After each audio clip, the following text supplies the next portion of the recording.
नमस्कार दोस्तों, स्वागत है आपका BMJ एकेडमी में। दोस्तों, एंशिएंट हिस्ट्री के आज के इस वीडियो में हम सिंधु घाटी सभ्यता का दूसरा पार्ट देखेंगे। इसके पिछले पार्ट में हमने सिंधु घाटी सभ्यता के परिचय, उसके कालखंड, उसके उद्भव, सभ्यता के विस्तार पे हमने चर्चा की थी। अगर आपने उस वीडियो को नहीं देखा है तो उसे भी अवश्य देख लें। उस वीडियो का लिंक मैं डिस्क्रिप्शन में दे दिया हूँ। आइए दोस्तों, आज की इस वीडियो में हम सिंधु घाटी सभ्यता के राजनीतिक जीवन, आर्थिक जीवन, धार्मिक जीवन और सामाजिक स्थिति के बारे में पढ़ेंगे और साथ ही सिंधु घाटी सभ्यता के पतन के कारणों पर भी चर्चा करेंगे। तो आइए दोस्तों, शुरू करते हैं। सबसे पहले हम सिंधु घाटी सभ्यता के राजनीतिक स्थिति, राजनीतिक जीवन के बारे में देखते हैं। इतिहासकारों के अनुसार जो हड़प्पा सभ्यता थी उस पर शासन पुरोहित वर्ग, व्यापारी वर्ग और नगर प्रशासन के द्वारा संचालित होता था। एक इतिहासकार हैं पिलगट। इन्होंने मोहनजोदड़ो और हड़प्पा को सभ्यता की जुड़वा राजधानी कहा है। इतिहासकार हंटर ने मोहनजोदड़ो के शासन को राजतंत्रात्मक की जगह जनतंत्रात्मक माना है। इस सभ्यता में किसी भी स्थल से राजमहल, अस्त्र शस्त्र के साक्ष्य नहीं मिले, अर्थात इस सभ्यता के लोग युद्ध नहीं करते थे, शांति प्रिय थे। ये लोग आपस में युद्ध नहीं करते थे, इसलिए कोई अस्त्र शस्त्र के साक्ष्य ही नहीं मिले। अगर युद्ध होता, अगर ये लोग करते तो अस्त्र शस्त्र जरूर होता, उसके साक्ष्य जरूर मिलते, लेकिन ऐसा कोई भी साक्ष्य नहीं प्राप्त हुआ है।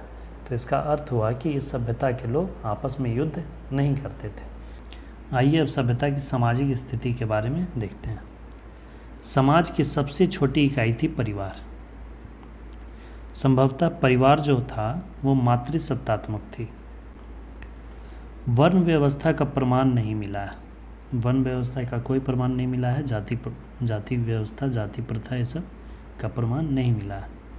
परंतु समाज कई वर्गों में विभाजित था। जैसे पुरोहित वर्ग था, व्यापारी वर्ग था, श्रमिक वर्ग था और शिल्प वर्ग था। दास प्रथा के भी प्रमाण मिले हैं, यानी कि दास प्रथा थी उस समय। सती प्रथा के प्रमाण मिले हैं, यानी कि सती प्रथा भी थी। ऐसा प्रमाण मिला है क्योंकि लोथल से 3 तथा कालीबंगा से 1 युगल समाधान के अवशेष मिले हैं। इस सभ्यता के लोग सर्वाहारी थे, यानी कि मांस मछली भी खाते थे और शाकाहारी भी थे। आभूषण का प्रयोग स्त्री एवं पुरुष दोनों करते थे।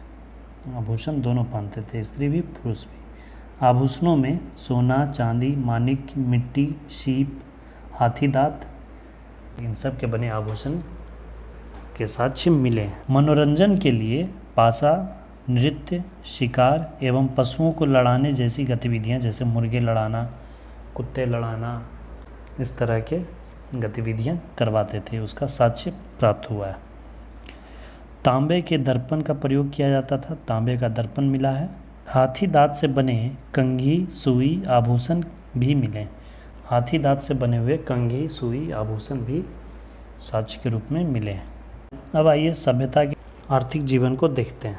कृषि में जुताई, बुआई, सिंचाई सभी विधियों से परिचित थे, यानी कि इन सभी क्रियाओं का प्रयोग करते थे। गेहूँ, जौ, कपास, धान, खजूर, तरबूज, राई, सरसों, मटर, तिल, चावल, ये सबसे परिचित थे। फसलों का साक्ष्य प्राप्त हुआ है। गन्ना और रागी के साक्ष्य नहीं मिले, ये ध्यान में रखिएगा। लोथल से चावल के प्रमाण मिले हैं।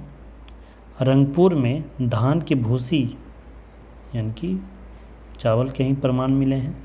मेहरगढ़ से कपास के प्रमाण मिले हैं। आर्थिक जीवन के अंतर्गत पशुपालन के बारे में देखते हैं। गाय, बैल, भैंस, बकरी, भेड़, ऊंट, कुत्ते, बिल्ली, हाथी, घोड़ा के प्रमाण मिले हैं। प्रिय पशु कुबड़ वाला सांड, जिसका प्रयोग ये लोग अपने मोहरों में भी करते थे। घोड़े की अस्थियों का प्रमाण मिला है सूरकोटदा से, जो कि गुजरात में है। घोड़े के दांत के अवशेष मिले हैं राणा घुंडई से, और मोहनजोदड़ो से भी घोड़े के प्रमाण मिले हैं, यानी कि घोड़े का प्रयोग ये लोग करते थे। हड़प्पा सभ्यता के आर्थिक जीवन में सबसे प्रमुख था व्यापार, उद्योग। आइए उद्योग के बारे में देखते हैं। सूती वस्त्र उद्योग के साक्ष्य। हड़प्पा सभ्यता के लोग कपास का बड़े पैमाने पर उत्पादन करते थे। उनके जो वस्त्र बनते थे, सूती वस्त्र उद्योग, वो निर्यात भी किया करते थे। मोहनजोदड़ो से लाल रंग का कपड़ा का प्रमाण मिला है। कालीबंगा से मिट्टी के बर्तन पर सूती कपड़े की छाप मिली है। मोहनजोदड़ो में पुरोहित की एक पत्थर की मूर्ति मिली है जिसमें तिपतिया अलंकरण किए हुए हैं, जिसमें एक शॉल जिस पर कढ़ाई की हुई है। मिट्टी के बर्तन बनाने के लिए चाक का प्रयोग किया जाता था। ईंट भट्ठी के भी साक्ष्य मिले हैं। हड़प्पा सभ्यता के जो भी भवन मिले हैं वो सब पक्की ईंटों से बने हुए हैं। तो पक्की ईंटें बनी हुई है तो ये निश्चित है कि ईंट भट्ठे भी होंगे।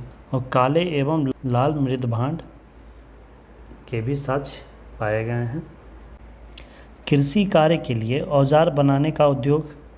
तो खेती करने के लिए जो आवश्यक औजार होते हैं उन औजारों को बनाने का भी उद्योग के साक्ष्य मिले हैं, जिसमें कि कुल्हाड़ी, आरा, खुरपा, छुरी, बर्छा इत्यादि सारे औजार कांसा, जितने भी औजार हैं ये सब औजार कांसा से बनाए जाते थे। और कांसा बनाने में 75% तांबा का और 25% टीन का प्रयोग ये लोग करते थे। लोहे की खोज उस समय नहीं हुई थी। लोहे की खोज कब हुई? 1000 ईसा पूर्व। 1000 ईसा पूर्व जब लोहे की खोज हुई तब उससे मजबूत औजार बनाए जाने लगे, कठोर औजार बनाए जाने लगे, जिससे कि कृषि में और ज़्यादा विकास हुआ है, क्योंकि जंगलों को काटना आसान हो गया और जंगलों को काटकर खेती के लायक उसे बनाया जाने लगा। फुट एवं क्यूबिक मापकों का प्रयोग किया जाता था। वजन के लिए जो बाट का इस्तेमाल किया जाता है वो घनाकार होते थे। जो बाट होते थे वो क्यूब शेप के होते थे। बाट के लिए द्विभाजन प्रणाली तथा दशमलव प्रणाली का प्रयोग करते थे। चनहुदड़ों से इक्का गाड़ी तथा कांसे के बैलगाड़ी के साक्ष्य मिले हैं। और दायमाबाद से कांसे का रथ मिला है। जो भी प्रयोग इस समय किया जाता था धातु का, तो उसमें कांसा का ही प्रयोग आता था, इसीलिए इस सभ्यता को कांस्य युगीन सभ्यता भी कहा गया है। देखते हैं व्यापारिक स्थिति पर। इस सभ्यता का व्यापार पश्चिम एशिया, मध्य एशिया, ईरान, अफ़गानिस्तान के साथ होता था। सर्वाधिक व्यापार, ये ध्यान में रखिएगा, सर्वाधिक व्यापार किससे होता था? तो मेसोपोटामिया के साथ। अभिलेख से ऐसी जानकारी मिलती है कि उस समय मेसोपोटामिया के शासक सारगौन था और हड़प्पा को मेलुहा कहा जाता था। यह अभिलेख मेसोपोटामिया की सभ्यता का है। मेसोपोटामिया की सभ्यता से एक अभिलेख मिला है जिसमें ऐसी जानकारी मिली है कि एक समय था जब मेसोपोटामिया के शासक सारगौन थे और उस समय वो लोग हड़प्पा को मेलुहा के नाम से जानते थे। व्यापार जो होता था उस समय वस्तु विनिमय प्रणाली द्वारा होता था। वस्तु की अदला बदली के द्वारा ही व्यापार किया जाता था। सूती वस्त्र, हाथी दांत से बनी वस्तुएं तथा लकड़ियों का निर्यात किया जाता था। सूती वस्त्र का बहुत बड़े स्तर पे निर्यात किया जाता था उस समय। खेतड़ी से तांबा, खेतड़ी राजस्थान में है। कोलार से सोना, कोलार कर्नाटक में है। Kolar gold field, KGF movie आपने देखी होगी। ईरान से चांदी, मेसोपोटामिया से लाजवर्द तथा अफ़गानिस्तान से चांदी, टीन और लाजवर्द का आयात किया जाता था। अब आइए थोड़ा धार्मिक जीवन पर दृष्टि डालते हैं। लौकिक सभ्यता थी, यानी कि धर्म का वर्चस्व नहीं था। कोई ऐसा नहीं था कि कोई एक धर्म है उसी का उपासना करते हैं सब लोग, कोई एक देवता है जिसकी हम पूजा करते हैं, ऐसा कुछ भी नहीं था। मंदिर का कोई प्रमाण नहीं मिला है। मोहनजोदड़ो में मातृ देवी की पूजा की जाती थी और हड़प्पा में उर्वरता देवी की पूजा की जाती थी। मुहरों पर पशुपतिनाथ शिव का चित्रांकन मिला है। मुद्राओं पर सर्वाधिक एक श्रृंगी पशु का चित्रांकन है। कालीबंगा से लिंग पूजा के प्रमाण मिले हैं। कालीबंगा तथा लोथल से अग्नि कुंड के भी प्रमाण मिले हैं, यानी कि यज्ञ वगैरह किया जाता था। मोहनजोदड़ो से स्वास्तिक चिन्ह के प्रमाण भी मिले हैं। नाग पूजा का प्रमाण भी मिला है, पशु पूजा का भी प्रमाण मिला और पीपल तथा नीम वृक्ष की पूजा का भी प्रमाण मिला है। कोई एक धर्म नहीं था, कोई मंदिर नहीं था, लेकिन पूजा करते थे। विभिन्न प्राकृतिक चीज़ों की पूजा करते थे, जैसे पीपल और नीम का वृक्ष, नाग पूजा, पशु पूजा, मातृ देवी की पूजा, उर्वरता देवी की पूजा, ये सब पूजा के प्रमाण मिले हैं। अब आइए दोस्तों सिंधु घाटी सभ्यता के पतन के कारणों पर चर्चा कर लेते हैं। ऐसा क्या हुआ होगा जो इतनी बड़ी, इतनी विकसित सभ्यता बिल्कुल से समाप्त हो गई। इतिहासकारों में इस बात पर काफ़ी मतभेद है। आइए विभिन्न इतिहासकारों के जो विभिन्न मत हैं उन्हें देखते हैं। मार्टिनर व्हीलर तथा गार्डनर चाइल्ड के अनुसार उनका मानना है कि कोई विदेशी आक्रमण के कारण सभी लोग मारे गए और यह सभ्यता समाप्त हो गई। फेयर सर्विस की पुस्तक the root of ancient India के अनुसार पारिस्थितिकी असंतुलन से सभ्यता नष्ट हुई।